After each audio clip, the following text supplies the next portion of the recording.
Well, this video is about why patients resist lifestyle changes.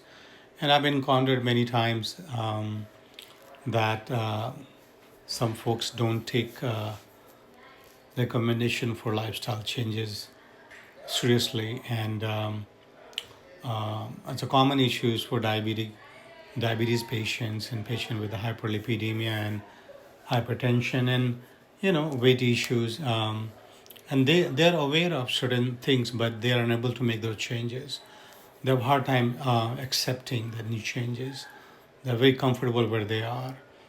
Sometimes people even cry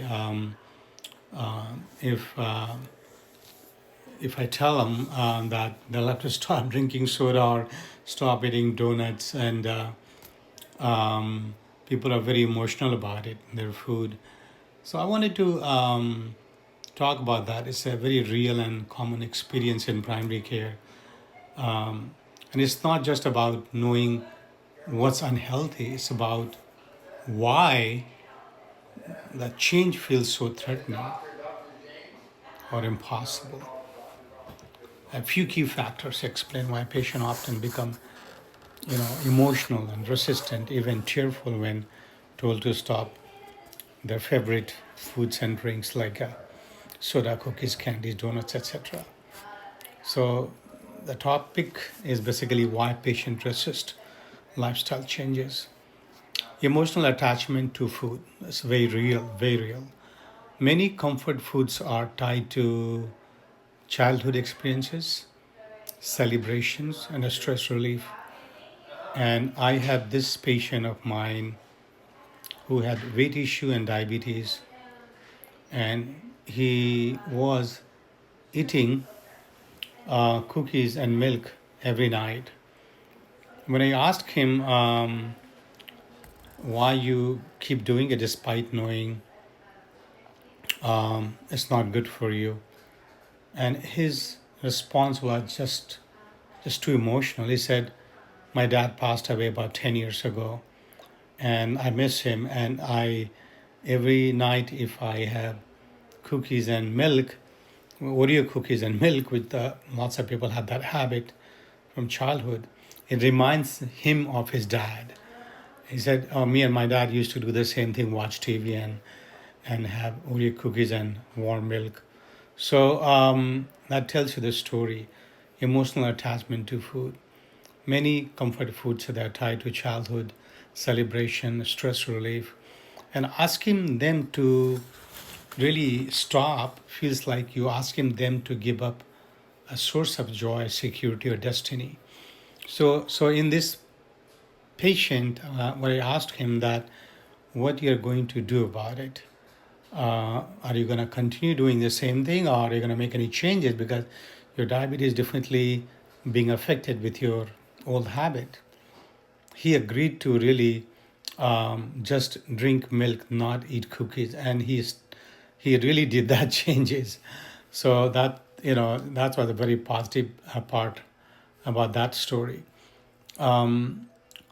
Nobody wants to give up a source of joy, security, and identity. Now, second thing is the chemical aspect. That was emotional aspect. Second thing is the dopamine and reward pathways, right?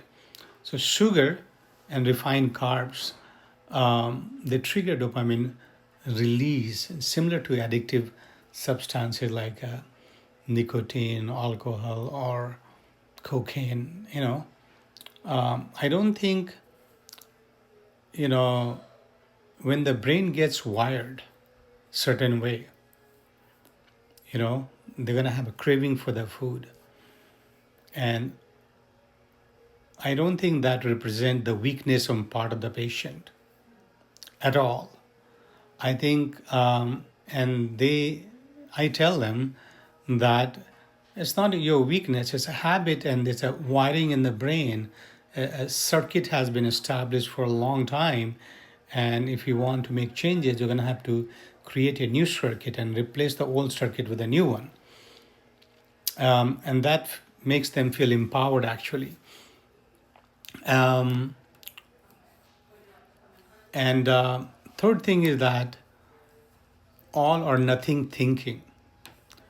It's like if I tell patient that, oh, you should not do this, but you're telling them that, you know, they don't want to hear never again, because that makes them feel deprived. Okay. And the fear of total restriction creates immediate reluctance or fear, or grief, even mourning, because I literally had few patients who were addicted to Coca-Cola, and they cried actually. And I mean, that was my first experience, somebody crying, but I know that, it's tied to their pleasure, and they're so deeply attached to it, and they look forward to it every day. Even they get up in the morning and night before, they look forward to next day of eating and drinking, that it becomes very, very emotional. So all or nothing does not work. So it has to be a gradual approach. Overwhelming and habit loops. Now, eating patterns are deeply ingrained habit. You just cannot change it right away. You cannot just take a sharp U-turn. The gradual approach is always the better approach. So, the small changes is what's needed, and to break the habit loops. Even for some people, small changes feel like a huge disruption in daily routines. Fear of failure.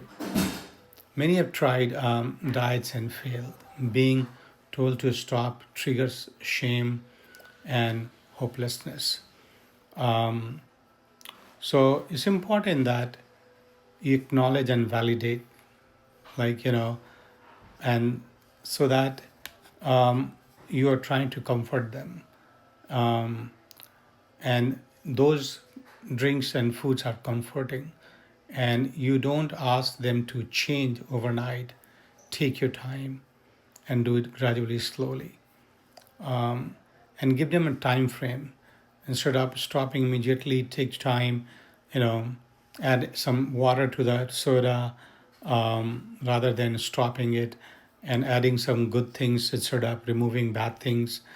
And gradual introduction of some alternative always helps. A small wins, little bit at a time, builds confidence. And ask them to also talk about, in their words, pros and cons of certain food and certain drinks, and they listen to themselves, and those are more important. And you emphasize certain you know things about that food which is harming them, and using emotional anchor, tie the behavioral changes to what matters most to them.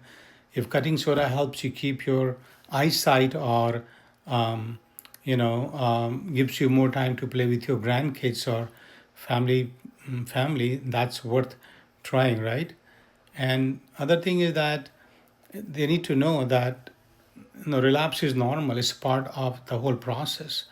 That removes guilt and encourages, them to be persistence. So resistant isn't a stubbornness, it's a grief, habit, brain chemistry, and fear of loss.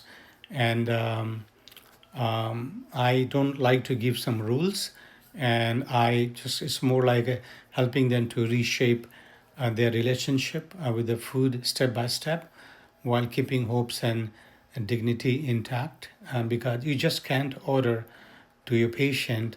It's just never gonna work. So it's a long process, but I'm still figuring it out. Thank you for watching.